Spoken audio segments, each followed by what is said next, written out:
I stood before the council, my willpower being the only thing that kept my emotions in check. I wasn't about to be the only one doing this, however. I shuffled uncomfortably at my podium and cleared my throat to start my speech. I was not used to this. I was an accountant, not a politician or public speaker. I was not used to so many eyes on me at once. But I had something to say, something important. They needed to hear this. Great Council, my name is Thrax Thrantar, Clan Ulum, monetary advisor with the Kadaskania Imperium. I believe the galaxy at large is strangely ignorant of this information. As a consequence, I am here to bring this to full public awareness. And it is far more serious than even I originally thought. And it is to do with the galaxy's newest denizens, the Terrans, I said. A collective echo of varied responses resonated through the council chambers. Anger, confusion, boredom, greed. This was a sign we all knew them by now, and had varied results with each time we spoke to them, as expected. I waited for the groan to stop and resumed my speech, undaunted. We all know them by now in some capacity at least, and that's a good thing. But there is something amiss. I had a human in my company over the last 5 cycles that I thought of as a friend. A friend I have recently lost, I said, and sniffled a bit to hold back a tear. There is something deeply amiss with the state of our present reality. We have only known the Terrans for 5 cycles. That's astonishingly fast considering the incredible things they have accomplished in their time. They have one of the largest fleets in the galaxy, one of the most robust economies in finance, one of the most innovative tech research systems in the galaxy. So many things accomplished in record time. They single-handedly ended the Rakanii infestation war within half a cycle. That alone is worthy of recognition, if nothing else. I said. The council stayed quiet for a moment, and a reluctant but overwhelming nod of agreement resonated through the chamber with grunts and whistles from various members. I am sure many members of the council have some issues with humans. I mean, it's hard not to. They almost caused a galactic market crash due to their industrial capabilities. They flooded the market with so much cheap but still reliable goods they almost caused half the companies in the market to fail, I said. The council, especially the corporate sector delegates, yelled in frustration in response. What was their response? I asked. The council stopped their yelling and realized how their anger was misplaced. That is correct. They realized how fragile the galactic economy was, paid reparations for the economic damages, and even discontinued competing products, allowing us to catch up with the market demand, allowing the economy to stabilize. They did what any of us would do, try to get rich. But then they did what none of us would ever do, not get rich at everyone else's expense, I said. The council, especially the Traders Guild and corporate sector delegates, shared glances of guilt and anger between grumbles. It is because of that action we realized just how fragile and easily exploited the galactic economy was, and just how bad it could get. And that is precisely why we now enjoy the finest boon of economic progress in our 10,000-cycle history. A lesson was learned, and nobody failed as that lesson was taught. I consider that a victory, if nothing else, I remarked, giving the corporate sector delegates a sly grin. I received a grumble of agreement and acceptance.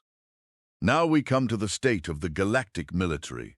It has never been more powerful now than it has been in 10,000 cycles. This is due to humanity's logistics network. Half of the Federation's warships and military fleets are kept functioning almost exclusively by Terran logistics and maintenance personnel. Their stations Dry docks and mega shipyards are directly responsible for the final end to the Rakani infestation war. Without them, we would still be fighting that wretched menace. The council grumbled in agreement and disapproval, the military admirals shaking their heads, the politicians and economists nodding in approval. Regardless of our tactical prowess, we have to remember, if the ships aren't repaired and maintained, there is no fleet to fight. Without their backs, we would be nowhere.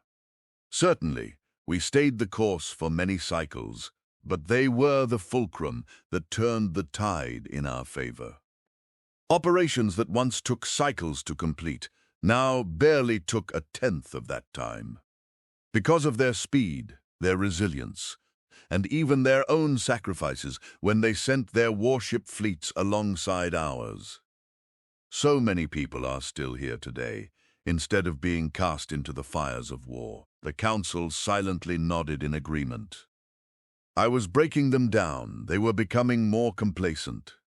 We all know one such individual that we all treasure. Raxus Tarak of the Imbakani, the soul of the Segmentum arm.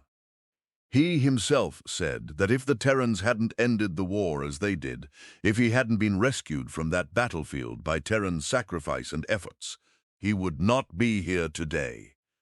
We all know his contributions to the art world. We have all heard his song, Big Annie's Big Gun. A moment of silent thought crossed the council. One councilman spoke up and melodically sang one of the most famous verses from the song in question. Big Annie, roar for me, Big Annie, thunder and glee. Let the mushroom rise, oh let the cloud reach the skies. Big Annie's big gun, please, Big Annie make them run. I nodded with a smile. We all know what they did, which brings me to my next point. We are all terrified of humanity's military arsenal. And it was that very arsenal that finally put the Rakanai hive mind to its death throes. We all fear their weapons. We all fear their martial prowess. I am sure that many of the delegates here, especially the military masters, have some vendetta with humanity in some way, either by accident, deliberate action, or many other motivations. You have some form of anger towards the Terran military. The council grumbled a bit, and others yelled in anger, some even bloviating their mastery. I let them stew on my words for a moment, letting the Grand Master calm them down. Yes, it is true, their ships outnumber ours 50-1. Their weapons outclass ours 2-1. And their armies outnumber our standing forces 200-1. And I am certain everyone is aware of and disgusted by their abomination super soldiers, the legionnaires. And yet, can we really say that we entirely despise them? Was it not, after all, that very same military force that led the charge against the Hive, and Hive, nearly 2 million Terran soldiers, gave their lives in that fateful final battle? I said, glaring at the military class. The soldiers and admiralty among the council shuffled uncomfortably. One such soldier, an admiral from the Saranai Imperium, pressed a button on his console and showed a picture from the now famous artist and ex-soldier, Praxis Prax, we all knew. It was entitled Gravestone Orchard. It angered some for reminding them. It made others remove their hats or draw their weapons and salute out of respect. I bowed my head out of respect for a few moments and continued. And so, Council, I will not waste time by explaining humanity's great feats. We all know them far too well by now. We all know how far we have come because of them, and in so short a time, no less. I said, gaining a nod of approval from all present. And so, I come here today to explain why it has been such a short time. 2 cycles, only 2 galactic cycles, since they have been here. I need to ask this council a question. What in cycles is the average lifespan for a council member before entropy takes hold? I asked a very pointed, very rarely asked question.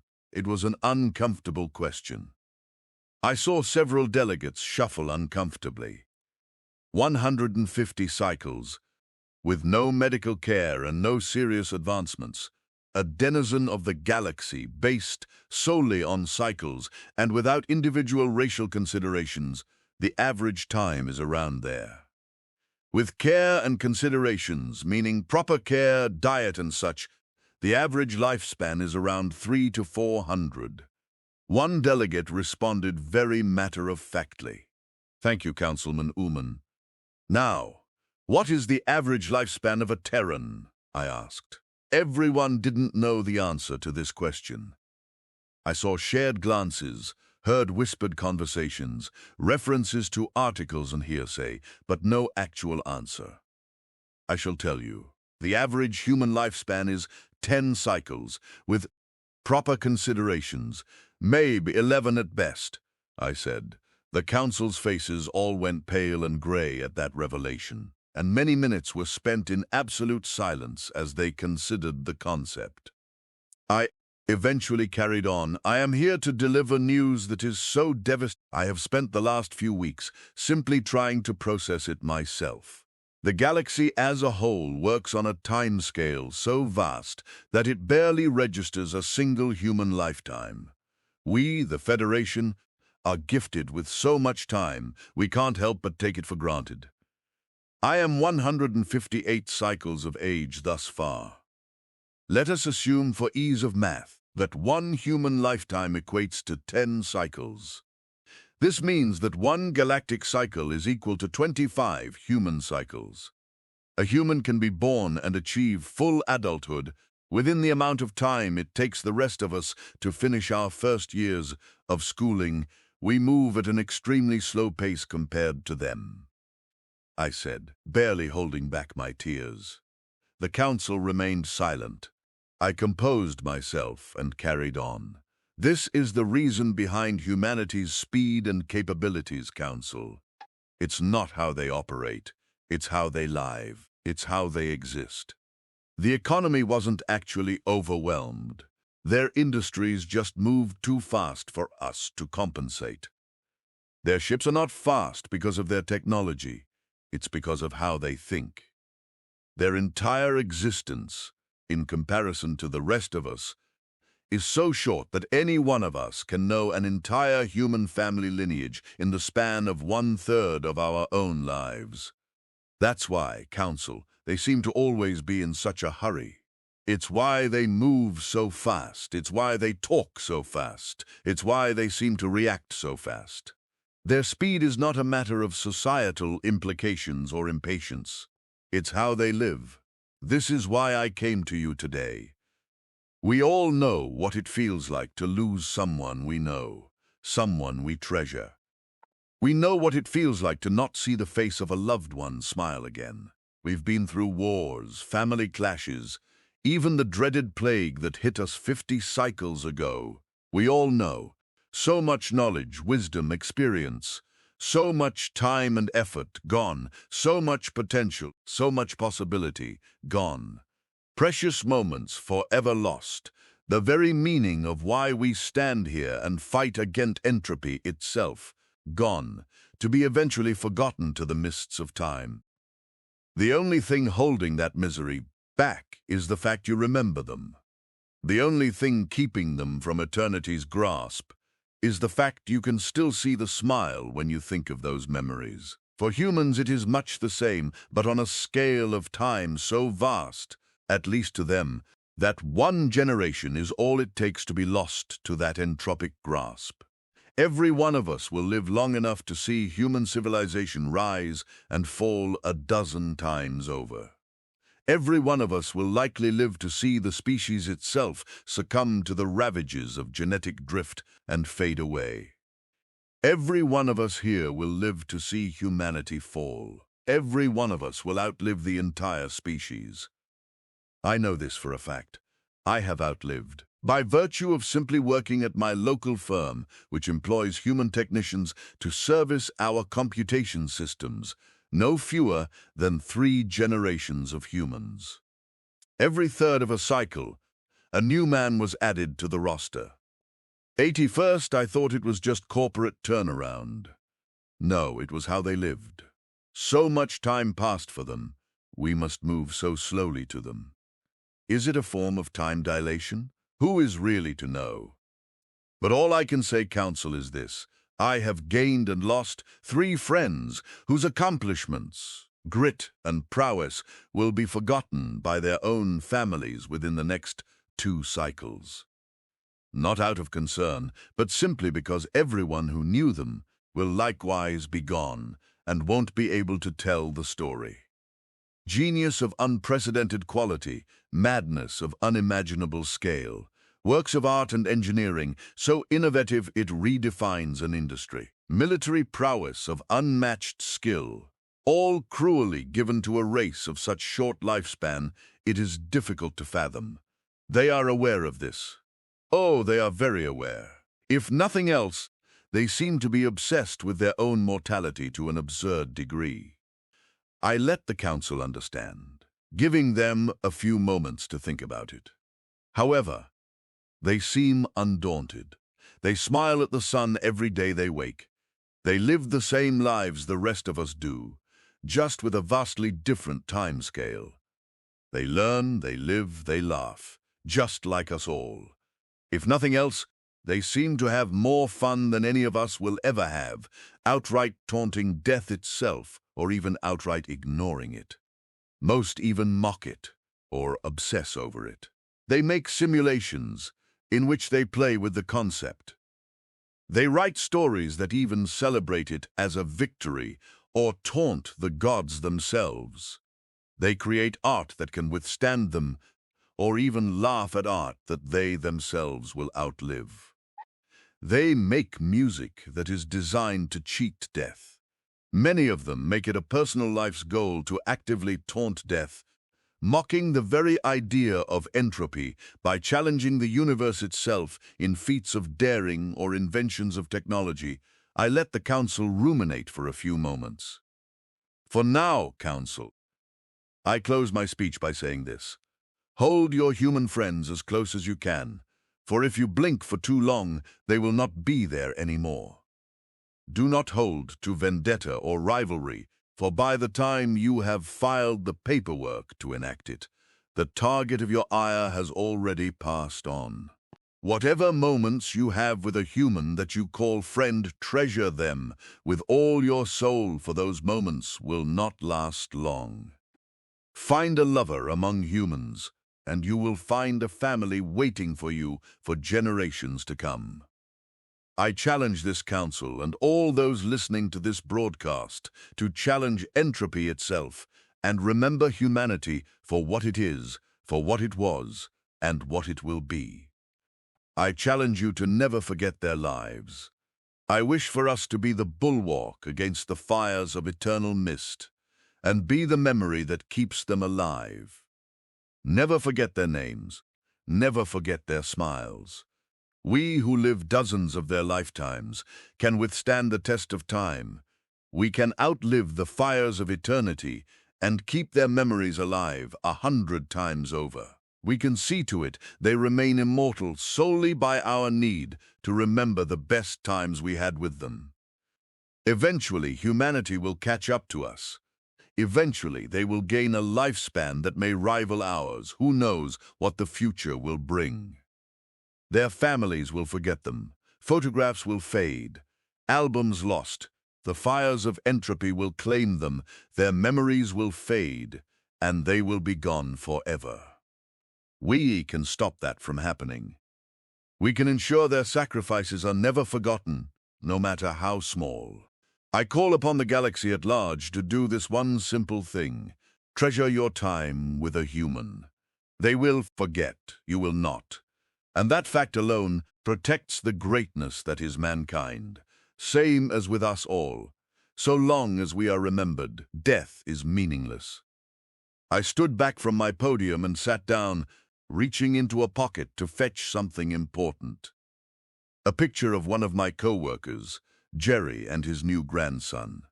Jerry was gray-haired, long-bearded, and a walking cane leaned against his chair.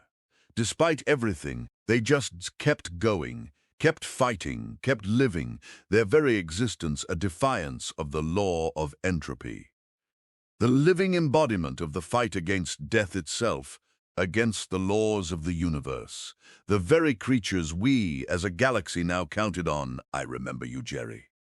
We all will. You won't be lost to the mists of time. You won't be cast aside. We will win this fight, even if you aren't around to thank us. We will owe you much in the future. We will remember. I set the photograph down on the console in front of me, and my composure finally failed. As tears began to roll from my eyes, I spoke one more time. I won't forget that fishing technique you taught me. I won't forget how you showed me the way the servers worked during that hotfix you did. I won't forget how you made that secret burger sauce. I won't forget how you did that thing with the cables that made the computers stop overheating. I won't forget you, Jerry. No matter how small you think it was or how big you think it was important. It changed something for the better. I won't forget. And that's a promise.